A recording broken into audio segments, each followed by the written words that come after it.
Welcome to Show Em The Dore, your mom's favorite podcast. My name is Christopher Conway. That's Willem Azzinnaro. Today we're going to have a pretty short episode for you.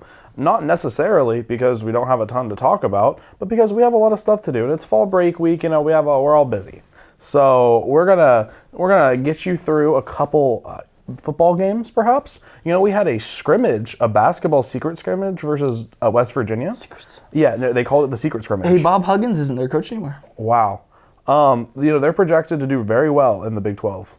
Good for them. Bob Huggins. And we'll get into how that went. Not that I have any stats, but I know that the outcome. Okay. They didn't post any stats. I saw some highlights on our. But if it's a secret, why are they? Because nobody knew it was going to happen until it was done. So it's a surprise, not a secret. Well, listen, they called it the secret scrimmage. I don't have any. The alliteration still happens with surprise. I fully agree with you. The scrimmage. Yeah. Football, eh? Football. 2 weeks ago. 2 weeks ago, we played the one, the only, the Missouri Tigers. And that game didn't go super well, but it didn't go super poorly either. And Missouri is a good team. Missouri actually will be ranked. They just beat Kentucky this week. They're number 20. Are they already? Oh, because the AP poll came out. Came out today. I don't have a problem losing to Missouri. But if you remember, I think we can.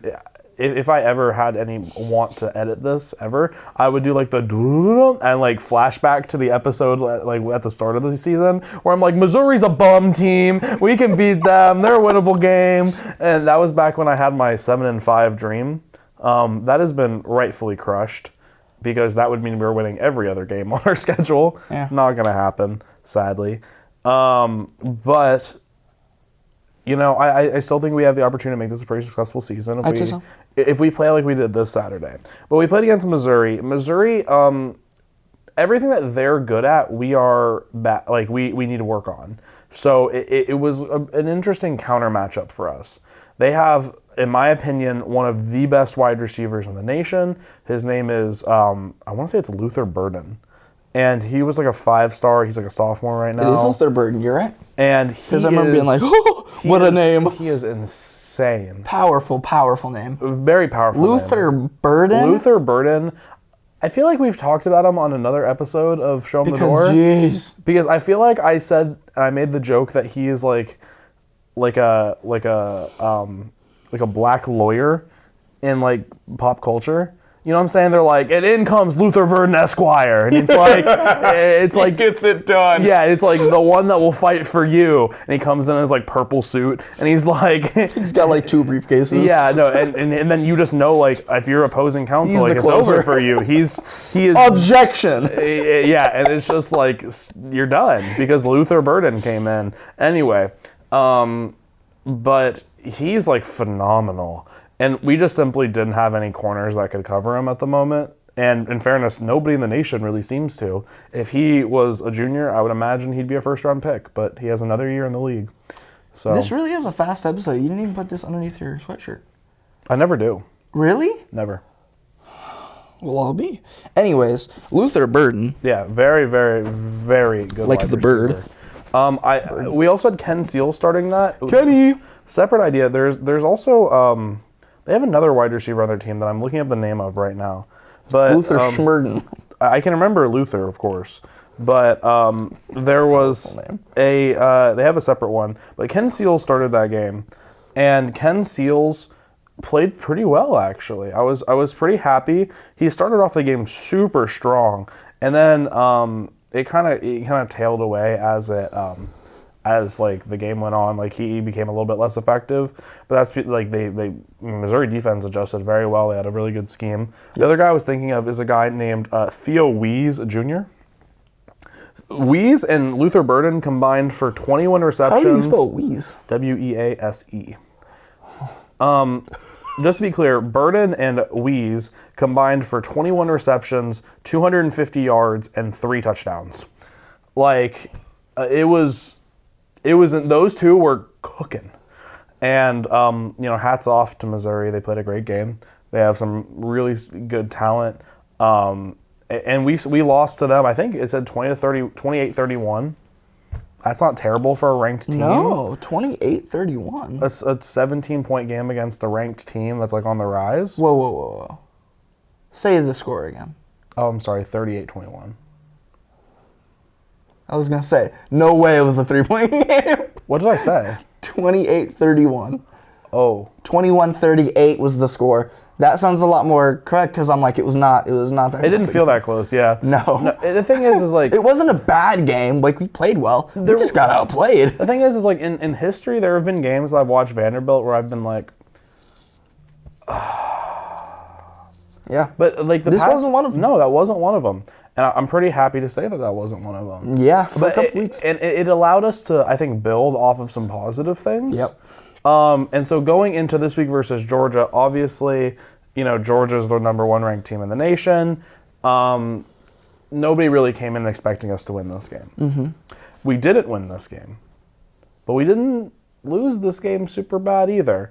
In the past 3 years that I've watched Vanderbilt play Georgia, we actually didn't play them freshman year. Yes, we did. I don't remember how we did freshman year.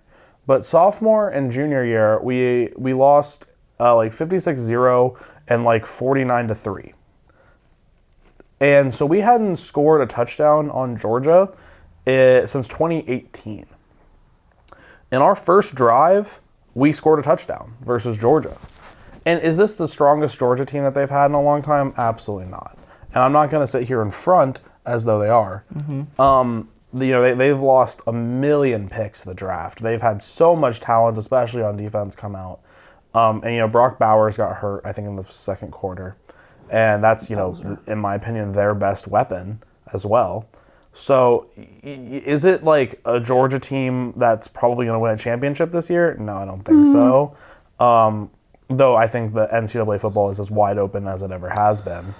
But, it's also... It was a good showing from us. I think we ended up losing 31-20. Yep. Are you sure? But I'm positive. 37-20. But it was That's stupid. Yeah. The thing is like there was a time that it was 32. Like not 32, like 3-2. It's 30. 30 to. It was to 6. 30 to 14. 14, yes, 30-14. And we got a pick. CJ Taylor ran it all the way down to the 1. What? To the 1. Ooh. It was almost a pick 6. It would have been had the quarterback for Georgia named Carson Beck hadn't tried to get him a little hit stick.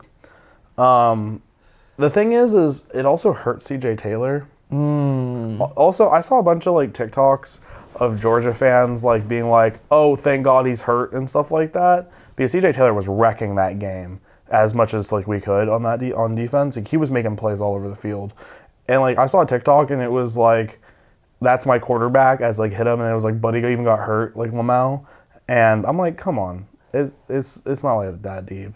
Brock Bowers got hurt, and I celebrated in the moment for a moment. What you said but I didn't say it online, and what I said was, this could be good for us. That's almost what you said. What I said. What you said is you looked at me and you went, this may be good for us.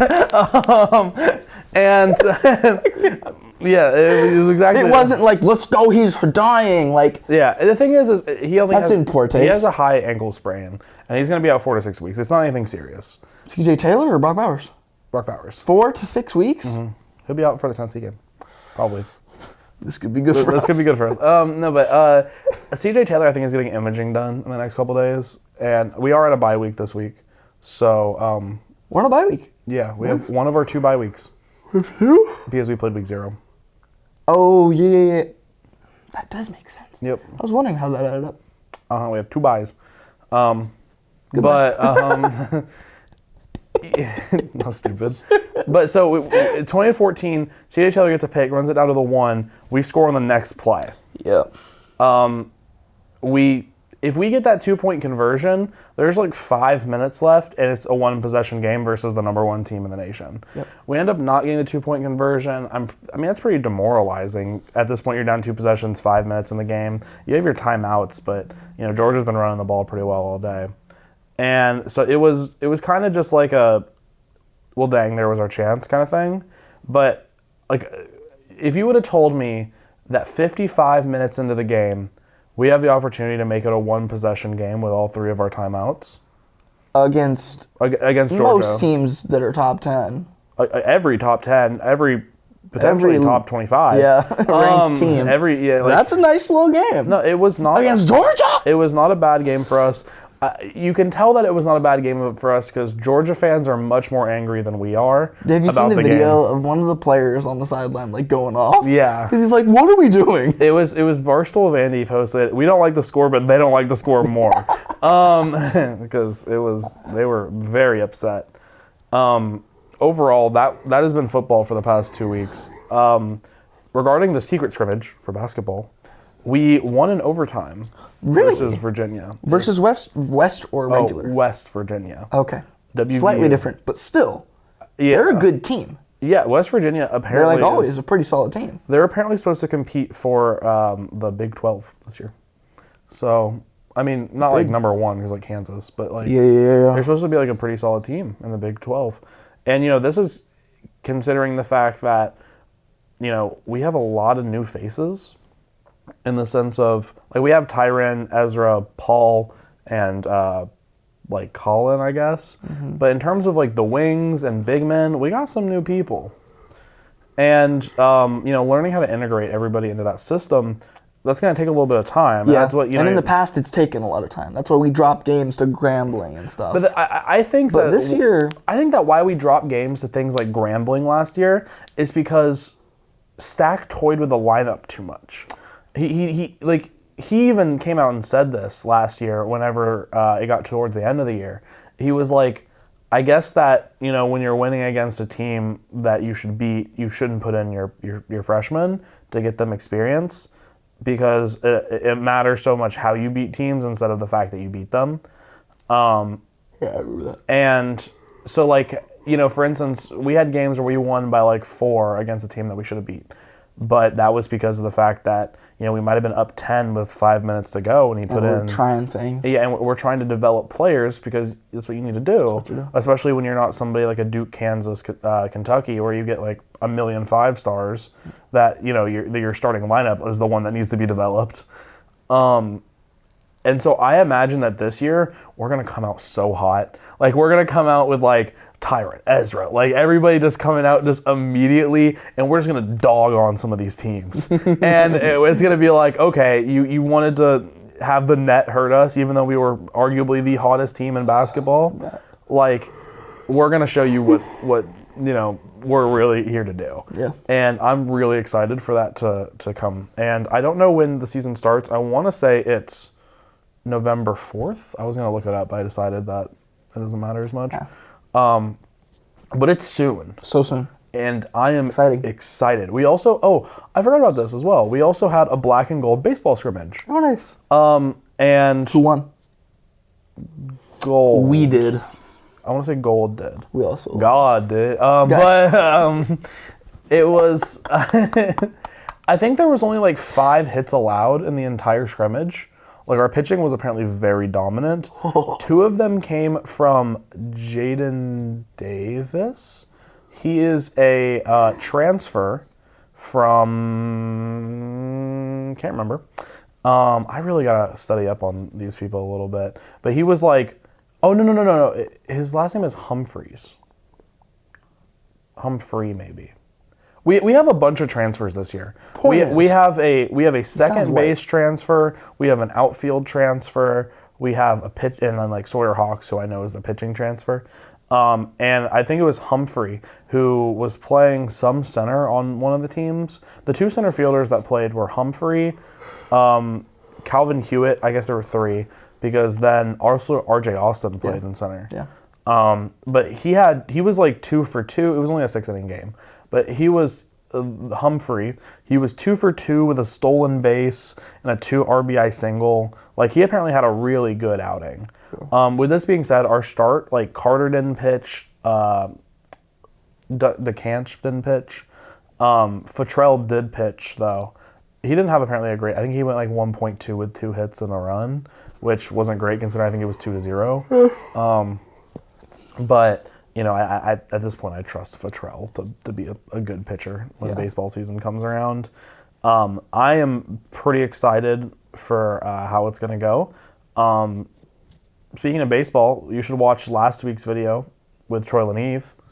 Bro is a dog. I also put clips in that I narrated over because we don't want to get copyright strike here. He's cool. Also, for the video clips, I did credit those. I don't know if you saw. But it was a great episode with Troy. You should watch it. It will be probably at the end of this video. It'll be like we always have like a subscribe and then like a video that you can click. I think it should be the video. Yeah. I'll try to make it that. With that being said, it's supposed to be a short, and we probably have to go here, but we will next week maybe have a guest. Shoot, we'll see. I would love to, and we're gonna try to get that worked out for you guys. Right now?